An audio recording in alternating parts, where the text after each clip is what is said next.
भगवान जगन्नाथ जी की पौराणिक कथा। एक बार भगवान श्री कृष्ण सो रहे थे और निद्रावस्था में उनके मुख से राधा जी का नाम निकला। पटरानियों को लगा कि वे सब प्रभु की इतनी सेवा करती हैं, परंतु प्रभु को सबसे ज्यादा राधा जी का ही स्मरण रहता है। रुक्मणी जी एवं अन्य रानियों ने रोहिणी जी से राधा रानी व श्री कृष्ण के प्रेम व ब्रज लीलाओं का वर्णन करने की प्रार्थना की। रोहिणी जी ने कथा सुनाने की हामी तो भर दी, लेकिन यह भी कहा कि श्री कृष्ण व बलराम को इसकी भनक न मिले। तय हुआ कि सभी रानियों को रोहिणी जी एक गुप्त स्थान पर कथा सुनाएंगी, वहां कोई और न आए। इसके लिए सुभद्रा जी को पहरा देने के लिए मना लिया गया। सुभद्रा जी को आदेश हुआ कि स्वयं श्री कृष्ण या बलराम भी आए तो उन्हें भी अंदर न आने देना। माता ने कथा सुनानी आरंभ की। सुभद्रा द्वार पर तैनात थी। थोड़ी देर में श्री कृष्ण एवं बलराम वहां आ पहुंचे। सुभद्रा ने अंदर जाने से रोक लिया। इससे भगवान श्री कृष्ण को कुछ संदेह हुआ। वह बाहर से ही अपनी सूक्ष्म शक्ति द्वारा अंदर की माता द्वारा वर्णित ब्रज लीलाओं को आनंद लेकर सुनने लगे। बलराम जी भी कथा का आनंद लेने लगे। कथा सुनते सुनते श्री कृष्ण, बलराम व सुभद्रा के हृदय में ब्रज के प्रति अद्भुत प्रेम भाव उत्पन्न हुआ। उस भाव में उनके पैर हाथ सिकुड़ने लगे जैसे वह बाल्यकाल में थे। तीनों राधा जी की कथा में ऐसे विभोर हुए कि मूर्ति के समान जड़ प्रतीत होने लगे। बड़े ध्यान पूर्वक देखने पर भी उनके हाथ पैर दिखाई नहीं देते थे। सुदर्शन ने भी द्रवित होकर लंबा रूप धारण कर लिया। उसी समय देव मुनि नारद वहां आ पहुंचे। भगवान के इस रूप को देखकर आश्चर्यचकित हो गए और निहारते रहे। कुछ समय बाद जब तंद्रा भंग हुई तो नारद जी ने प्रणाम करके भगवान श्री कृष्ण से कहा, हे प्रभु, मेरी इच्छा है कि मैंने आज जो रूप देखा है वह रूप आपके भक्त जनों को पृथ्वी लोक पर चिरकाल तक देखने को मिले। आप इस रूप में पृथ्वी पर वास करें। भगवान श्री कृष्ण नारद जी की बात से प्रसन्न हुए और उन्होंने कहा कि ऐसा ही होगा। कलिकाल में मैं इसी रूप में नीलांचल क्षेत्र में अपना स्वरूप प्रकट करूंगा। कलयुग आगमन के उपरांत प्रभु की प्रेरणा से मालवराज इंद्रद्युम्न ने भगवान श्री कृष्ण, बलभद्र जी और बहन सुभद्रा जी की ऐसी ही प्रतिमा जगन्नाथ मंदिर में स्थापित कराई।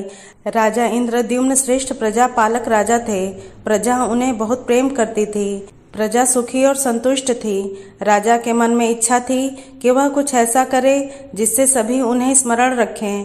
दैव योग से इंद्रद्युम्न के मन में एक अज्ञात कामना प्रकट हुई कि वह ऐसा मंदिर का निर्माण कराए जैसा दुनिया में कहीं और ना हो। इंद्रद्युम्न विचारने लगे कि आखिर उनके मंदिर में किस देवता की मूर्ति स्थापित करें।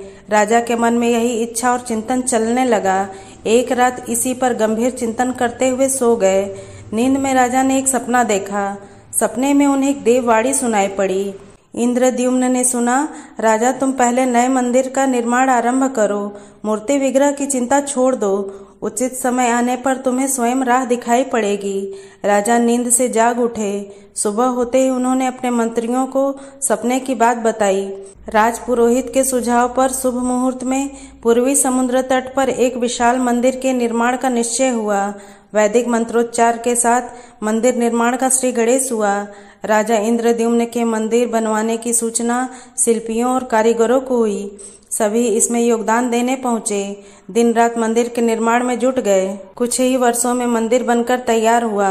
सागर तट पर एक विशाल मंदिर का निर्माण तो हो गया, परंतु मंदिर के भीतर भगवान की मूर्ति की समस्या जस की तस थी। राजा फिर से चिंतित होने लगे। एक दिन मंदिर के गर्भगृह में बैठकर इसी चिंतन में बैठे राजा की आंखों से आंसू निकल आए। राजा ने भगवान से विनती की, प्रभु, आपके किस स्वरूप को इस मंदिर में स्थापित करूं? इसकी चिंता में व्यग्र हूँ। मार्ग दिखाइए। आपने स्वप्न में जो संकेत दिया था उसे पूरा होने का समय कब आएगा? देव विग्रह विहीन मंदिर देख सभी मुझ पर हंसेंगे।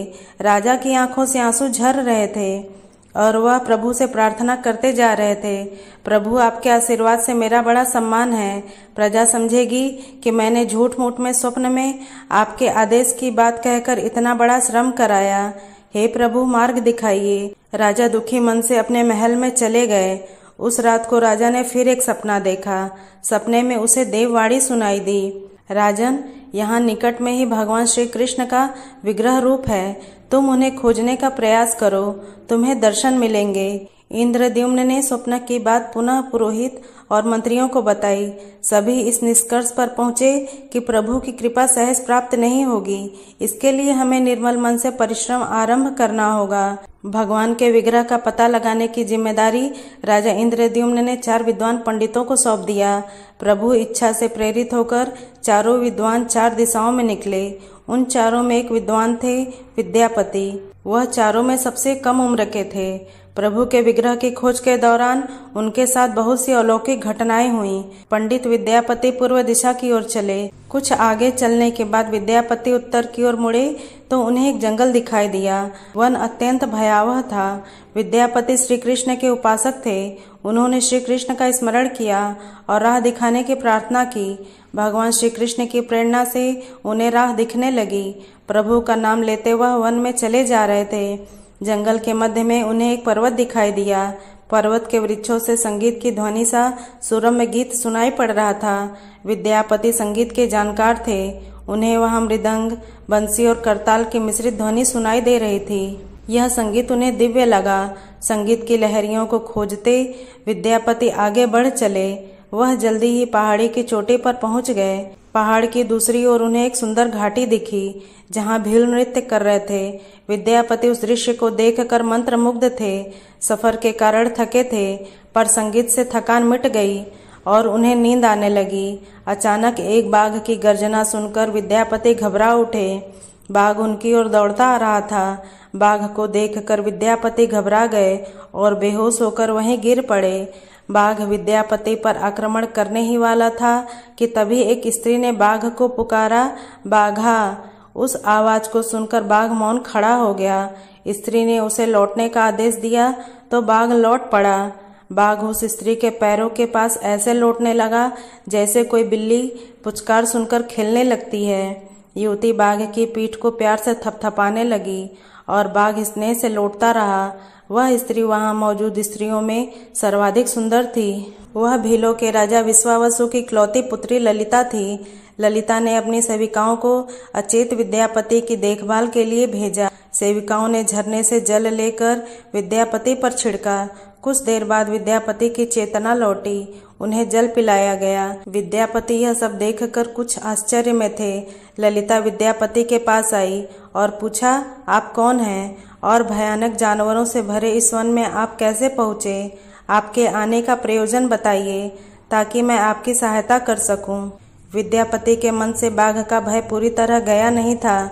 ललिता ने यह बात भांप ली और उन्हें सांत्वना देते हुए कहा, विप्रवर, आप मेरे साथ चलें। जब आप स्वस्थ हो तब अपने लक्ष्य की ओर प्रस्थान करें। विद्यापति ललिता के पीछे पीछे उनकी बस्ती की तरफ चल दिए। विद्यापति भीलों के राजा विश्वावसु से मिले और उन्हें अपना परिचय दिया। विश्वावसु विद्यापति जैसे विद्वान से मिलकर बड़े प्रसन्न थे। विश्वावसु के अनुरोध पर विद्यापति कुछ दिन वहां अतिथि बनकर रुके। वह भीलों को धर्म और ज्ञान का उपदेश देने लगे। उनके उपदेशों को विश्वावसु तथा ललिता बड़ी रुचि के साथ सुनते थे। ललिता के मन में विद्यापति के लिए अनुराग पैदा हो गया। विद्यापति ने भी भांप लिया कि ललिता जैसी सुंदरी को उनसे प्रेम हो गया है, किंतु विद्यापति एक बड़े कार्य के लिए निकले थे। अचानक एक दिन विद्यापति बीमार हो गए। ललिता ने उसकी सेवा शुश्रूषा की। इससे विद्यापति के मन में भी ललिता के प्रति प्रेम भाव पैदा हो गया। विश्वावसु ने प्रस्ताव रखा कि विद्यापति ललिता से विवाह कर ले। विद्यापति ने इसे स्वीकार कर लिया। कुछ दिन दोनों के सुखमय पल बीते। ललिता से विवाह करके विद्यापति प्रसन्न तो था, पर जिस महत्वपूर्ण कार्य के लिए वह आए थे वह अधूरा था। यही चिंता उन्हें बार बार सताती थी। इस बीच विद्यापति को एक विशेष बात पता चली। विश्वावसु हर रोज सवेरे उठकर कहीं चला जाता था और सूर्योदय के बाद ही लौटता था। कितनी भी विकट स्थिति हो, उसका यह नियम कभी नहीं टूटता था। विश्वावसु के इस व्रत पर विद्यापति को आश्चर्य हुआ। उनके मन में इस रहस्य को जानने की इच्छा हुई। आखिर विश्वावसु जाता कहाँ है? एक दिन विद्यापति ने ललिता से इस संबंध में पूछा। ललिता यह सुनकर सहम गई। विद्यापति ने ललिता से उसके पिता द्वारा प्रतिदिन सुबह किसी अज्ञात स्थान पर जाने और सूर्योदय से पूर्व लौट आने का रहस्य पूछा। विश्वावसु का नियम किसी हाल में नहीं टूटता था, चाहे कितनी भी विकट परिस्थिति हो। ललिता के सामने धर्म संकट आ गया। वह पति की बात को ठुकरा नहीं सकती थी, लेकिन पति जो पूछ रहा था वह उसके वंश की गोपनीय परंपरा से जुड़ी बात थी, जिसे खोलना संभव नहीं था। ललिता ने कहा, स्वामी, यह हमारे कुल का रहस्य है, जिसे किसी के सामने खोला नहीं जा सकता, परंतु आप मेरे पति हैं और मैं आपको कुल का पुरुष मानते हुए जितना संभव है उतना बताती हूँ। यहाँ से कुछ दूरी पर एक गुफा है, जिसके अंदर हमारे कुल देवता हैं। उनकी पूजा हमारे सभी पूर्वज करते आए हैं। यह पूजा निर्बाध चलनी चाहिए। इस पूजा के लिए पिताजी रोज सुबह नियमित रूप से जाते हैं। विद्यापति ने ललिता से कहा कि वह भी उनके कुल देवता के दर्शन करना चाहते हैं। ललिता बोली, यह संभव नहीं। हमारे कुल देवता के बारे में किसी को जानने की इच्छा है, यह सुनकर मेरे पिता क्रोधित हो जाएंगे। विद्यापति की उत्सुकता बढ़ रही थी। वह तरह तरह से ललिता को अपने प्रेम की शपथ देकर उसे मनाने लगे। आखिरकार ललिता ने कहा कि वह अपने पिताजी से विनती करेगी कि वह आपको देवता के दर्शन करा दे। ललिता ने पिता से सारी बात कही। वह क्रोधित हो गए। ललिता ने जब यह कहा कि मैं आपकी अकेली संतान हूँ, आपके बाद देवता के पूजा का दायित्व मेरा होगा, इसलिए मेरे पति का यह अधिकार बनता है, क्योंकि आगे उसे ही पूजना होगा। विश्वावसु इस तर्क के आगे झुक गए। वह बोले, गुफा के दर्शन किसी को तभी कराए जा सकते हैं जब वह भगवान की पूजा का दायित्व अपने हाथ में ले ले। विद्यापति ने दायित्व स्वीकार किया तो विश्वावसु देवता के दर्शन कराने को राजी हुए। दूसरे दिन सूर्योदय से पूर्व विद्यापति की आंखों पर पट्टी बांधकर विश्वावसु उनका दाहिना हाथ पकड़कर गुफा की तरफ निकले। विद्यापति ने मुट्ठी में सरसों रख लिया था, जिसे रास्ते में छोड़ते हुए गए। गुफा के पास पहुंचकर विश्वावसु रुके और गुफा के पास पहुंच गए। विश्वावसु ने विद्यापति की आंखों की काली पट्टी खोल दी। उस गुफा में नीले रंग का प्रकाश चमक उठा। हाथों में मुरली लिए भगवान श्री कृष्ण का रूप विद्यापति को दिखाई दिया। विद्यापति आनंद मग्न हो गए। उन्होंने भगवान के दर्शन किए। दर्शन के बाद तो जैसे विद्यापति जाना ही नहीं चाहते थे, पर विश्वावसु ने लौटने का आदेश दिया। फिर उनकी आंखों पर पट्टी बांधी और दोनों लौट पड़े। लौटने पर ललिता ने विद्यापति से पूछा। विद्यापति ने गुफा में दिखे अलौकिक दृश्य के बारे में पत्नी को बताना भी उसने उचित नहीं समझा। वह टाल गए। यह तो जानकारी हो चुकी थी कि विश्वावसु श्री कृष्ण की मूर्ति की पूजा करते हैं। विद्यापति को आभास हो गया कि महाराज ने स्वप्न में जिस प्रभु विग्रह के बारे में देववाणी सुनी थी वह इसी मूर्ति के बारे में थी। विद्यापति विचार करने लगे कि किसी तरह इसी मूर्ति को लेकर राजधानी पहुंचना होगा। वह एक तरफ तो गुफा से मूर्ति लेकर जाने की सोच रहे थे, दूसरी तरफ भीलराज और पत्नी के साथ विश्वासघात के विचार से उनका मन व्यथित हो रहा था। विद्यापति धर्म अधर्म के बारे में सोचते रहे।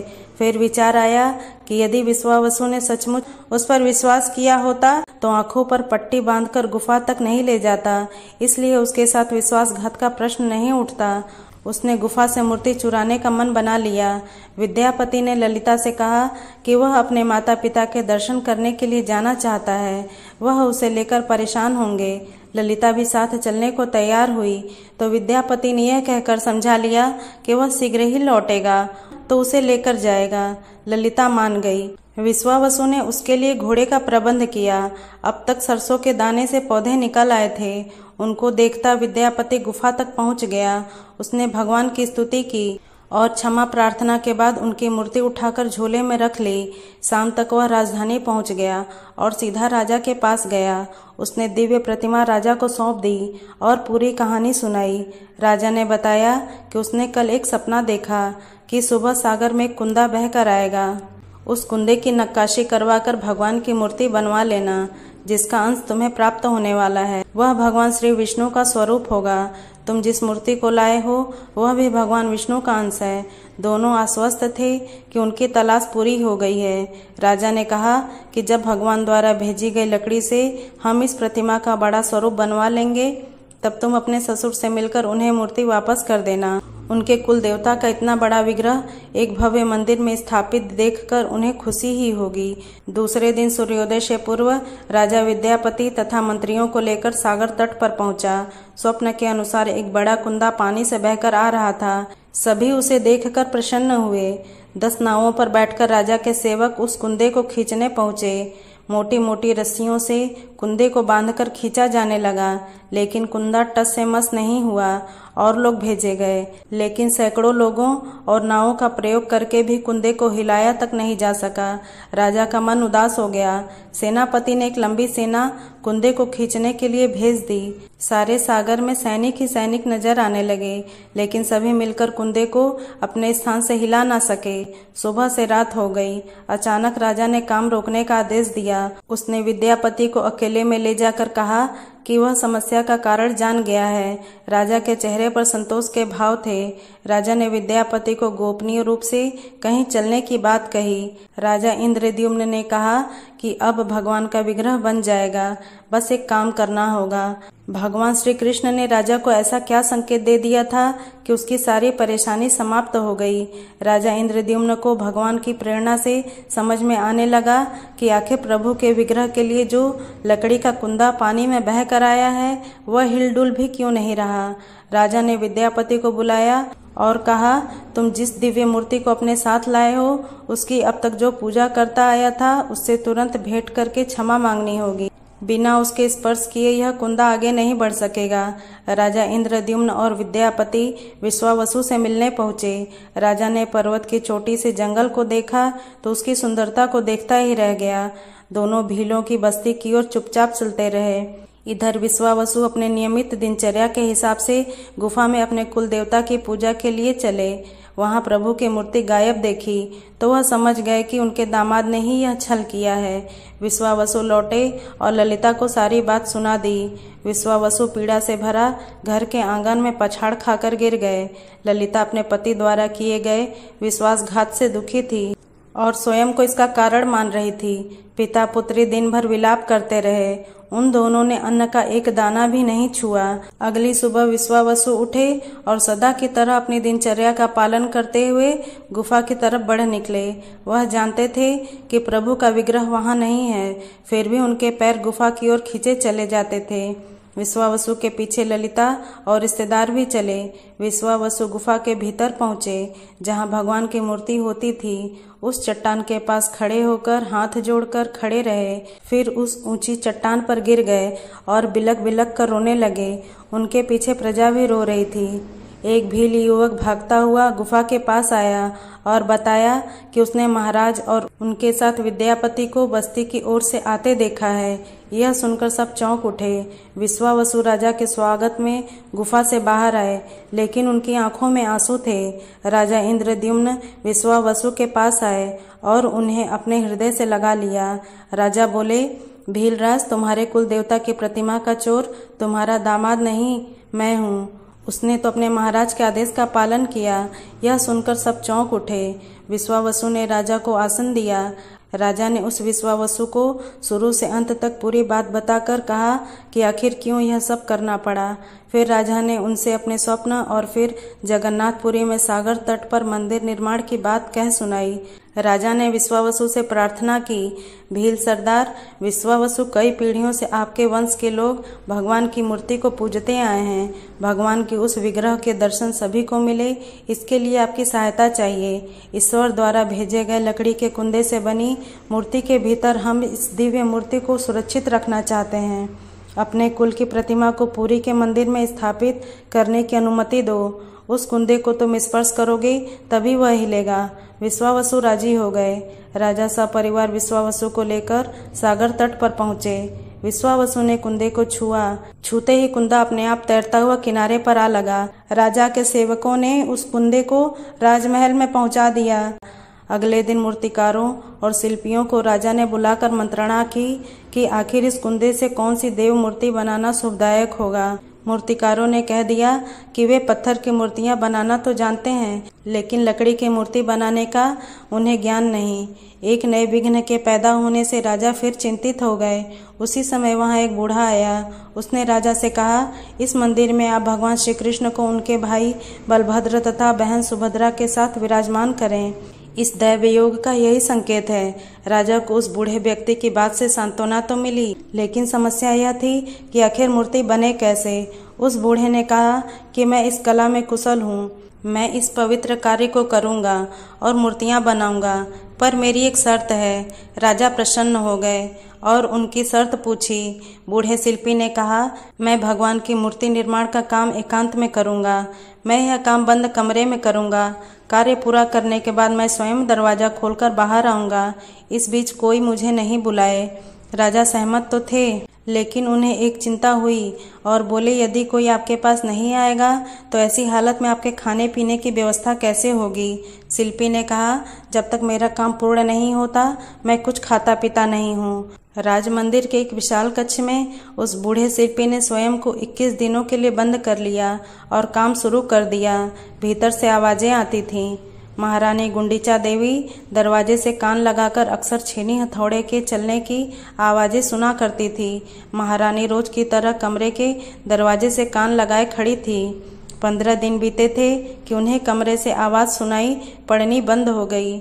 जब मूर्तिकार के काम करने की कोई आवाज़ ना मिली तो रानी चिंतित हो गई। उन्हें लगा कि वृद्ध आदमी है, खाता पीता भी नहीं, कहीं उसके साथ कुछ अनिष्ट ना हो गया हो। व्याकुल होकर रानी ने दरवाजे को धक्का देकर खोला और भीतर झांक कर देखा। महारानी गुंडीचा देवी ने इस तरह मूर्तिकार को दिया हुआ वचन भंग कर दिया था। मूर्तिकार अभी मूर्तियां बना रहा था, परंतु रानी को देखते ही वह अदृश्य हो गए। मूर्ति निर्माण का कार्य अभी तक पूरा नहीं हुआ था। हाथ पैर का निर्माण पूर्ण नहीं हुआ था। वृद्ध शिल्पकार के रूप में स्वयं देवताओं के शिल्पी भगवान विश्वकर्मा आए थे। उनके अदृश्य होते ही मूर्तियां अधूरी ही रह गई। इसी कारण आज भी यह मूर्तियां वैसी ही हैं। उन प्रतिमाओं को ही मंदिर में स्थापित कराया गया। कहते हैं विश्वावसु संभवतः उस जरा बहलिये का वंशज था जिसने अनजाने में भगवान कृष्ण की हत्या कर दी थी। विश्वावसु शायद कृष्ण के पवित्र अवशेषों की पूजा करता था। ये अवशेष मूर्तियों में छिपा कर रखे गए थे। विद्यापति और ललिता के वंशज, जिन्हें दैत्यपति कहते हैं, उनका परिवार ही यहाँ अब तक पूजा करता है। दोस्तों, आपको यह वीडियो कैसी लगी? वीडियो पसंद आई हो तो लाइक, शेयर और ऐसे वीडियो को देखने के लिए हमारे चैनल को सब्सक्राइब ज़रूर करें। धन्यवाद।